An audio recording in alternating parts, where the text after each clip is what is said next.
paano mo maihahambing sa panahon ni Moises hindi pa naman nagkatawang tao ang anak na si Jesus? Isisilang pa lang at iyan ang mababasa mo sa Isaiah 9:6. Ayan. So salamat po sa comment, kapatid.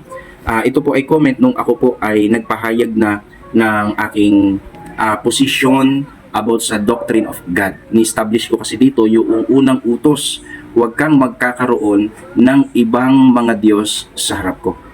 At atin pong ipinahayag na ang kahulugan pala nito, dapat si Jehovah lang o ang Diyos Ama ang kikilalanin mong Diyos na makapangyarihan sa lahat, na gumawa ng langit at lupa, at siya lang din dapat ang pag-uukulan mo ng pagsamba.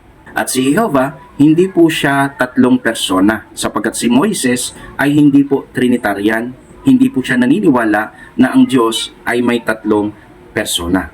Ngayon, ito po yung comment ng kapatid.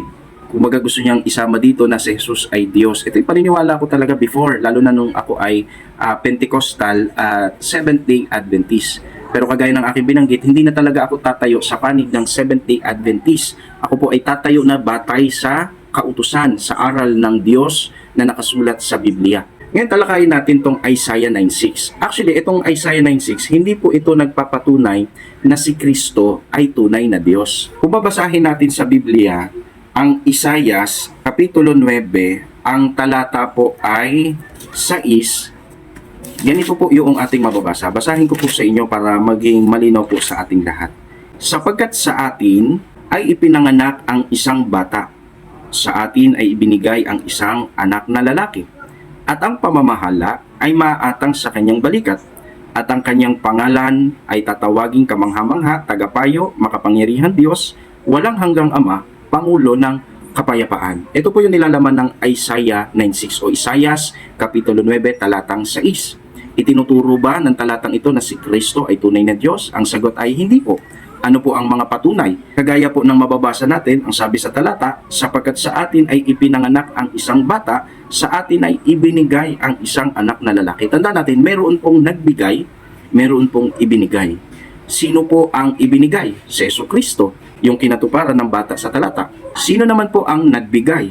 Ang ating Panginoon Diyos o si Jehovah. Dito pa lamang sa unang pahayag, makikita mo na hindi si Kristo ang tunay na Diyos sa talata, kundi yung Diyos na nagbigay, which is si Jehovah. At ang sabi pa, kung itutuloy natin, at ang pamamahala ay maaatang sa kanyang balikat, at ang kanyang pangalan ay tatawaging kamangha-mangha, tagapayo, makapangyarihan Diyos, walang hanggang Ama, Pangulo ng Kapayapaan. Ngayon, paano ini-interpret o inuunawa ito ng mga naniniwala na si Kristo ay Diyos? Sa aking experience, nung ako ay naniniwala pa sa pagka-Diyos ni Jesucristo, ang talagang dinidiin namin dyan is yung pahayag na makapangyarihang Diyos. So, ang interpretation namin, dahil yung anak, ang kanyang pangalan ay tatawaging makapangyarihang Diyos, by conclusion, si Kristo ay tunay na Diyos. Pero po, kagaya ng aking binanggit, sa unahang bahagi pa lang binabanggit na mayroong nagbigay at mayroong ibinigay. Ang nagbigay is yung tunay na Diyos, ang ibinigay si Kristo. Kaya kung ang nagbigay ay Diyos tapos yung ibinigay ay Diyos din, magiging dalawa ang tunay na Diyos. Labag po yun sa Bible.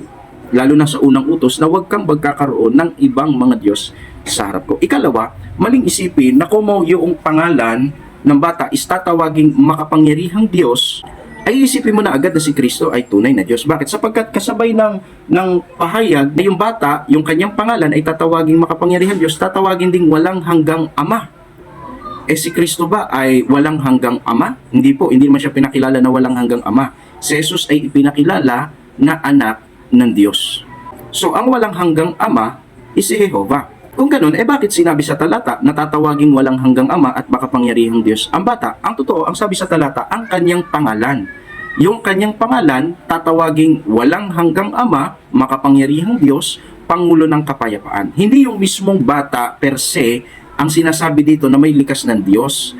Ang sinasabi sa talata, yung pangalan ng bata, tatawaging makapangyarihan Diyos at walang hanggang Ama. At yung pagtawag sa pangalan ay hindi nagpapabago sa kalikasan. Kasi yung bata dito, tao ito actually. Tao sa kalagayan o ito pagka isinilang. Halimbawa, si Pedro.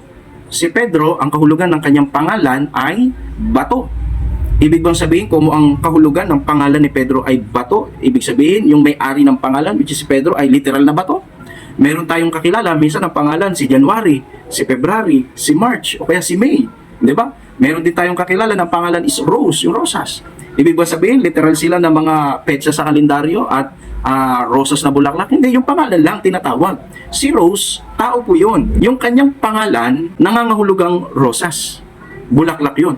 Pero hindi ko mo nangangahulugang bulaklak yung kanyang pangalan is yung may-ari ng pangalan ay gagawin mo ng literal na bulaklak.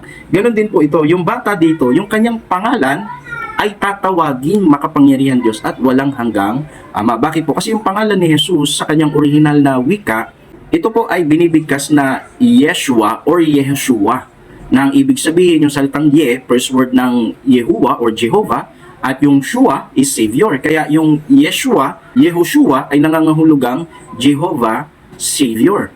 E tamang-tama yung binabanggit dito, tatawagin yung kanyang pangalan ay may kahulugang walang hanggang Ama at makapangyarihan Diyos sapagkat sa pangalan ni Jesus nakakapit ang pangalan ni Jehovah. So hindi natin dapat ipagkamali na ang Isaiah 9:6 ay nagtuturo na si Kristo ay tunay na Diyos. Kundi ang itinutukoy dito, ang tinuturo dito na merong ibinigay para sa ating ikaliligtas. At yung kanyang pangalan ay nangangahulugan ng kaligtasan sapagkat yung kahulugan ng pangalan nito tatawaging walang hanggang Ama at makapangyarihan Diyos.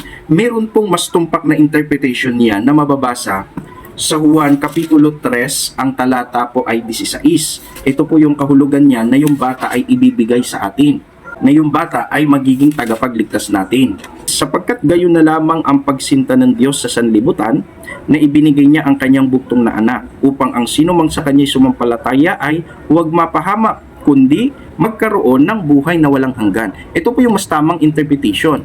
Batay po sa Juan Kapitulo 3 talatang 16, dahil daw sa pag-ibig ng Diyos, ipinagkaloob niya sa atin yung kanyang kaisa-isang anak upang sa pamamagitan ni Hesukristo, kung ikaw ay sasampalataya, hindi ka mapapahamak, kundi magkakaroon ng buhay na walang hanggan. Yun din po yung diwa ng Isaiah 9:6 na ibinigay sa atin ng Diyos ang isang anak na lalaki na yung pamamahala ay maaatang sa kanyang balikat.